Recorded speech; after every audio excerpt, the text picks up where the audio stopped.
అయ్యా ఒకటేసారి 7 వస్తుంది, ఇంకో మళ్ళీ తరగతిలో చూద్దామని చెప్పిండ్రు. అట్లా మేము 5వ తరగతి వరకు చూసినాము. 5వ తరగతి వరకు చూస్తే వాళ్ళు కాదు, నా ఒక్క 2 గిట్లా రాలేదు. ఆ విధంగా మేము పిల్లల భవిష్యత్తు ఖరాబ్ అయ్యేటట్టు ఉందని చెప్పి మేము ప్రైవేట్ స్కూల్లో మేము చేర్పించడం జరిగింది.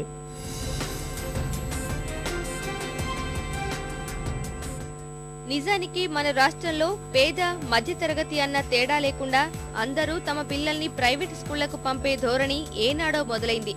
ఇంగ్లీష్ మీడియంలో చదివించడం గొప్పగా భావించడం, పిల్లలు మంచి వృద్ధిలోకి వస్తారన్న నమ్మకంతో ఖర్చులు పెరిగినా ప్రైవేటు బడికే పంపిస్తున్నారు.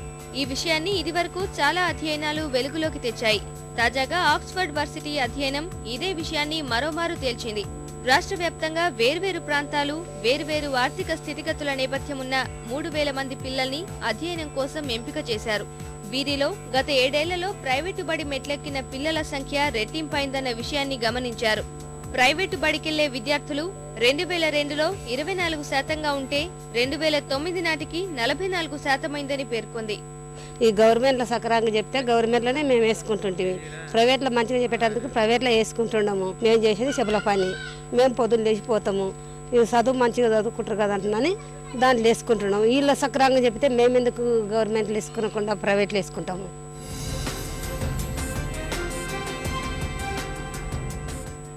గ్రామీణ ప్రాంతాల్లో కంటే పట్టణాల్లో ప్రైవేటు చదువుల ధోరణి ఎక్కువగా ఉందని ఆక్స్ఫర్డ్ అధ్యయనం తేల్చింది.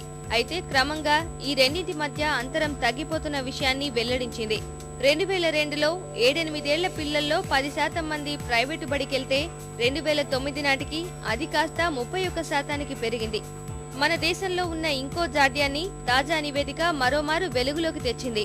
ప్రైవేటు, ప్రభుత్వ బడుల్లో చదివించే విషయమై బాలికల కంటే అబ్బాయిలకే అధిక ప్రాధాన్యమిస్తున్న విషయాన్ని కళ్లకు కట్టింది.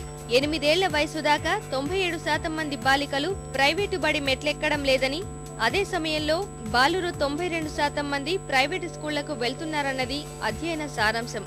15 ఏళ్ల వయసు దాకా 91% మంది బాలికలు ప్రైవేటు చదువులకు దూరంగా ఉంటున్నారు. ఇదే సమయంలో 77% బాలురు ప్రైవేటు మెట్లెక్కుతున్నారట. మొత్తంగా బాలికా వివక్ష ఏ స్థాయిలో ఉందన్న విషయము మరోమారు తేటతెల్లమైంది. కొంచెం విద్యా ప్రమాణాలు పెంచి నాణ్యతను పెంపొందిస్తే గ్రామంలో పిల్లలు ప్రైవేట్ స్కూల్లో పోరు. ఇవాళ మా ఊళ్ళో నుంచి నర్సంపేటకు కానీ, లెక్కపల్లికి కానీ, గిరిబావికి కానీ ఒక 10-15 స్కూల్ వ్యాన్లు వస్తున్నాయి. ఒకప్పుడు మా ఊళ్ళోకే 15 విలేజ్ల పిల్లలు వచ్చేది. ఇవాళ మా ఊళ్ళోకి వెళ్ళి బయటికి పోయే పరిస్థితి వచ్చింది. అంటే గవర్నమెంట్ విద్య మీద ఎంత కాన్సన్ట్రేషన్ చేస్తుంది అనేది దీన్ని బట్టి అర్థమవుతుంది.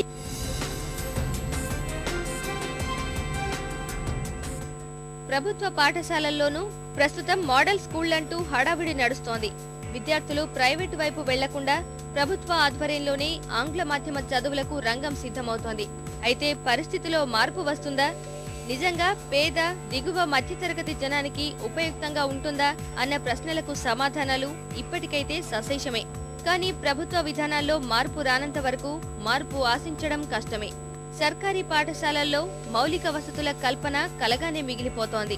బాలికలకు కనీసం టాయిలెట్లు కూడా లేని దుస్థితి. ఇలాంటి పరిస్థితులే ఉంటే మున్ముందు తల్లిదండ్రులు తమ ఆడపిల్లల్ని సర్కారు పాఠశాలలకు పంపేందుకు ఏమాత్రం ముందుకు రారని సాక్షాత్తు సుప్రీంకోర్టు చెప్పినా ఆ విషయాలు మన ప్రభుత్వాల చెవికెక్కడం లేదు. ఉపాధ్యాయుల హాజరు శాతాలు తగ్గిపోతున్నాయి. ఒకే గదిలో వేర్వేరు తరగతుల నిర్వహణ, ఉపాధ్యాయుల కొరత ఇవన్నీ పిల్లల్ని సర్కారు పాఠశాలల నుంచి దూరం చేస్తున్నాయి. సార్ నేను చెప్పుల పని చేస్తాను సార్. నేను చెప్పులు కుట్టుకొని రోజు 100 రూపాయలు ఎంత వస్తే అంత పని చేసుకుంటాను. నా పిల్లలు, నాకు 2 పిల్లలు అయితే వాళ్ళను ప్రైవేట్ స్కూల్లోనే చదివిస్తాను. గవర్నమెంట్ స్కూల్లో అయితే అసలు వాళ్ళు ఏం చెప్పారు, వాళ్ళ టైంకి వస్తారు, రారు, స్కూల్లో సరిగా ఉంటారు, ఉండరు కూడా. అందుకని ప్రైవేట్ స్కూల్లో చదివిస్తున్నాం సార్. ఇప్పుడు ప్రైవేట్ స్కూల్స్లోకి ఎక్కువగా మొగ్గేది ఎందుకంటే ఇంగ్లీష్ మీడియం ఉందని, అందులో బ్రహ్మాండంగా చెప్తున్నారని ఎక్కడ లేదు. ప్రైవేట్ స్కూల్స్ అన్ని బాగా చెప్తున్నాయి అనేది అసలు ఎవరూ ఈ రోజు వరకు చెప్పడం లేదు. ప్రభుత్వ పాఠశాలలో బాగా చెప్పట్లేదు అంటే చెప్తున్నారు. ప్రైవేట్ స్కూల్స్లోకి ఎందుకు వెళ్తున్నారంటే ఓన్లీ రీజన్ ఎక్కువగా కనిపించేది ఇంగ్లీష్ మీడియం అని చెప్పి.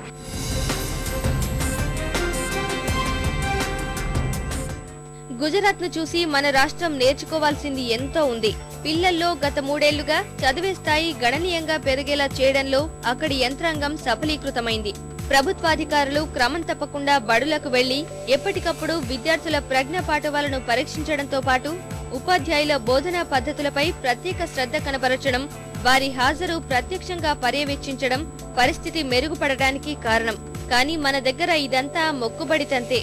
కేంద్ర మంత్రి స్థాయి వ్యక్తి విద్యార్థి అభ్యసన సామర్థ్యాలను ప్రత్యక్షంగా పర్యవేక్షించడం కుదరదన్నది కపిల్ సిబల్ వ్యాఖ్యానం. ఉపాధ్యాయుల హాజరు, ఉపాధ్యాయ శిక్షణ, సంస్కరణల విషయమై అన్ని రాష్ట్రాల ముఖ్యమంత్రులకు లేఖలు రాయనున్నట్టు చెప్పి 6 నెలలు గడుస్తోంది. ఇప్పటిదాకా సాధించిన పురోగతి ఏమిటో ఎవరికీ తెలియని పరిస్థితి. ఎంఈఓ పోస్టులు, మండల విద్యాశాఖాధికారులు అంటే ప్రాథమిక విద్యను ఎవరు పర్యవేక్షించాలో ఆ పోస్టులు అన్నీ కూడా ఖాళీగా ఉన్నాయి. 900 ఖాళీలు ఉన్నాయి. 1100 పోస్టులకు 900 ఖాళీగా ఉన్నాయి. అంటే ప్రభుత్వానికి మరి ఎంత శ్రద్ధ ఉన్నదనేది అర్థమవుతా ఉంది.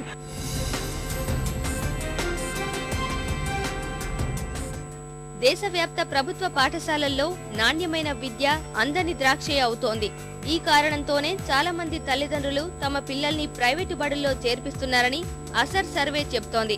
ప్రైవేటు బడుల్లో చేరుతున్న 6 నుంచి 14 ఏళ్ల పిల్లల శాతం 2006లో 18.7గా ఉంటే 2011 నాటికి 25.6% చేరుకుందని ఆ నివేదిక తేల్చింది.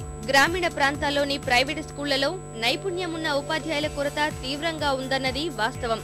అలాగే ప్రతి తరగతిలో లెక్కకు మిక్కిలిగా పిల్లలు ఉండటంతో విద్యాబోధన ఏ స్థాయిలో ఉంటుందో తెలియని విషయం కాదు. ఇలాంటివన్నీ విద్యాభ్యసన సామర్థ్యాన్ని తిరోగమనం వైపు నడిపిస్తున్నాయి. గవర్నమెంట్ మళ్ళీ ఫెసిలిటీస్ బాగాలేవు. సారు ఒకటే సార్ ఎత్తాను. 5వ తరగతి దాకా 6వ తరగతి దాకా అంటే ఒక్కసారితో చెప్పాలంటే వాళ్ళు చెప్పే ఓపిక లేదు. అంతమంది 30-40 మంది ఒక క్లాసులు ఉంటాను కాబట్టి వాళ్ళకు స్టడీ బాగాలేదు.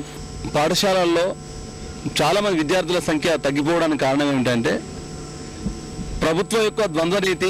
ఉపాధ్యాయులు మంచి ఎక్సలెంట్ టీచర్స్ ఉన్నారు, కానీ వాళ్ళని ఉపయోగించుకోవడంలో ప్రభుత్వం ఫెయిల్ అయిపోయి స్కూల్ మొత్తం మూతలు పడే కాడికి వచ్చింది.